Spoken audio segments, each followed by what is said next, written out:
My guest is Ruth Gavison. She holds the Kainan-Koren Chair at Hebrew University Law School. Welcome to the show, Ruth. Thank you. Now, I want to talk to you today about Jewish identity in Israel because it's undergoing some changes. And if you had to deal with it, because you were also president of an organization that has some relationship to that, tell us about the organization. Well, the organization is called Metzilah, which in Hebrew is Bells. And it's an acronym for a Center for Zionist, Jewish, Liberal, and Humanist Thought.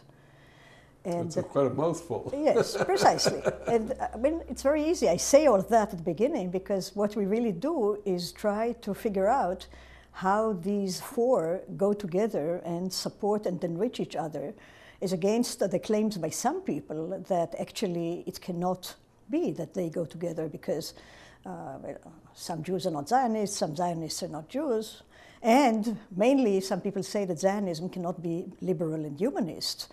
And I guess some people will say that Jewish religion, if Judaism is exhausted by religion, can be neither liberal nor humanist. So yes, the plate is quite full, and that is part of what we're talking about. And what do you actually do with the organization?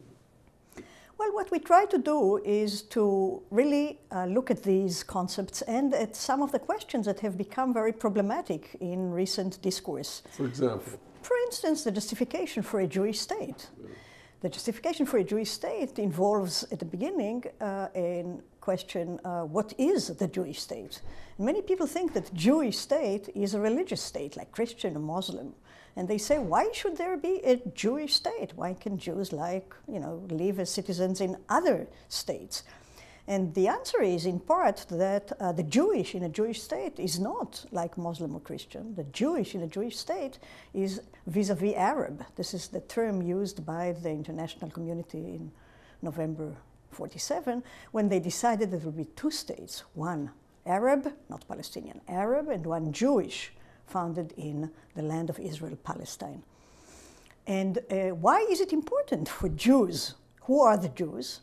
And why is it important for them to have a state? Now, the question, who are the Jews, is a question that is hotly debated both among Jews and by outsiders. Again, is it only a religion? Only people who do a culture, or some kind of a rare, coextensive combination of all? And then Jewish identities.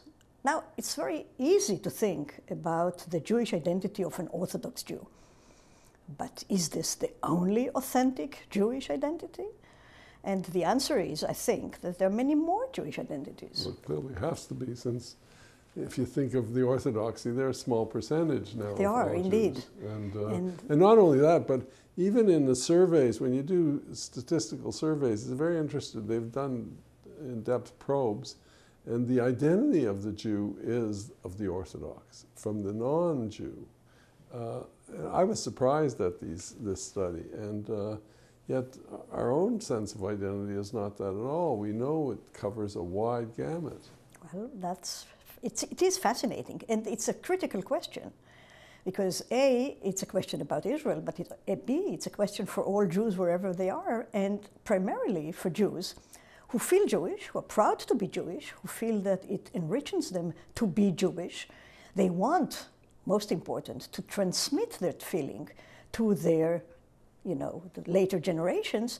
And if they don't have religiosity as the meaning of Jewishness, they have a very serious problem in designing an answer to the question, what does my Jewishness consist of? And in particular, how do I raise a young person to be Jewish and to think that their Jewishness doesn't involve necessarily that they're not humanist, liberal, not members of the community of, humankind, but on the other hand, that they are happy and proud to be Jewish and they want to remain Jewish. But is there a particular unique problem these days because of the politics, of the international politics? I mean, there is the humanist secular Jew who is now turning away from Israel. It's not as if they're weren't attached to Israel. They're now turning away and they're becoming more critical, that whole movement. I agree completely, and this, I think, it's very important to say that while I think that Israel is very important to the Jewish people in general, I'm interested in Jewish identities not only because I'm interested in the relationship of Jews to Israel. As far as I'm concerned, it's quite fine for a Jew to be very critical of Israel or even to be a non-Zionist. I'm a Zionist Jew, but I understand that many Jews were not Zionist early on and will not be Zionist now. And I'm interested in talking to them about their Jewish identity, even if it's not Zionist. And I'm curious to see what they think is their Jewish identity, especially if they're not religious, and how they want to maintain it over time. Well, one is the descriptive analysis of how do they maintain it and how do they deal with it. Do you have a prescriptive formula in your head? Or how to maintain it? Yeah, how. Well, first of all, in or order, some ideas.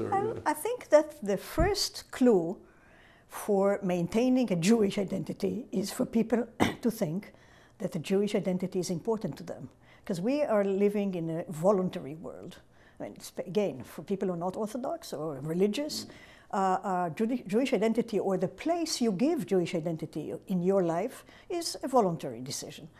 And the main question, I think, for a person, especially out of Israel, because in Israel you're Jewish in part also because of the conflict, but in Israel, but definitely outside Israel, in order to remain Jewish, you need to think that being a member of the Jewish people is something that is very important for you, that it's defining of your identity, and it's something that you feel makes you different in a way that you like.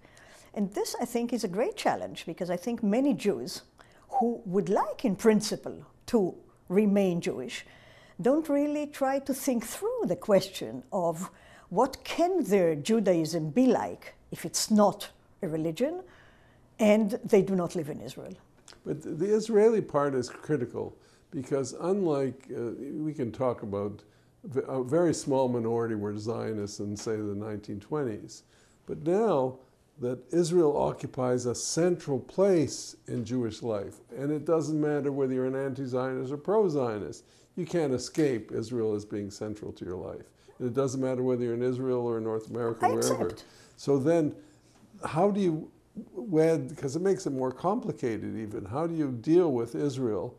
You can say, oh, I like Israel and Israel's fine and I'm loyal to Israel, but I'm very critical and it's doing all these things wrong, which you have that kind of sector. How do you handle that issue? Okay, so again, I think that it's very important to distinguish between Jews in Israel, citizens of Israel, and participate in its democratic processes and can influence the policies of Israel and are struggling to make Israel. Some are struggling to make Israel a Jewish state that will suit their value judgment, and some others struggle to make it not a Jewish state.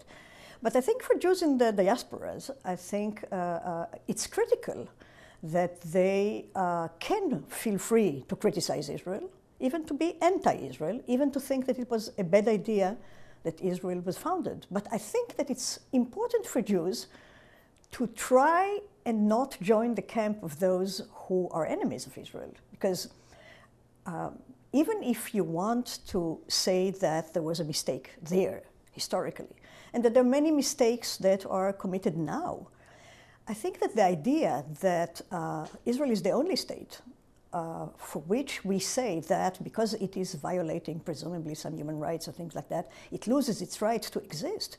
And Jews, therefore, lose the right to have one place in the world in which they are a majority and the public culture is Jewish and they can control their fate. This, I think, is extremely far-reaching. And I would want to hope that people who want to preserve their Jewish identities will not make anti-Israel or delegitimating Israel a part of their identity, and they will have some more positive, constructive part. But if I can just stop you there, there are Jews who say we're Jewish, but in fact participate very much in the delegitimation and play leadership roles. I know. And, you know, I'm sad for that. And I think this is part of living in democracies, and that's okay. But I would like them to candidly look at themselves and ask in what way they think they're Jewish. I mean, I'm curious. I mean, maybe they have a very good answer for me, because, you know, some of the people who are like that are ultra-Orthodox. Netorei-Carta. Oh, yeah, that's their slogan. And they are, you know, demonizing Israel and cooperating with Israel's worst enemies like Iran. They go to conferences that talk about Holocaust denial. Well, this is an interesting implementation of a Jewish identity. We have to head you off there. Thank you very much, Ruth. I really enjoyed having you on the show.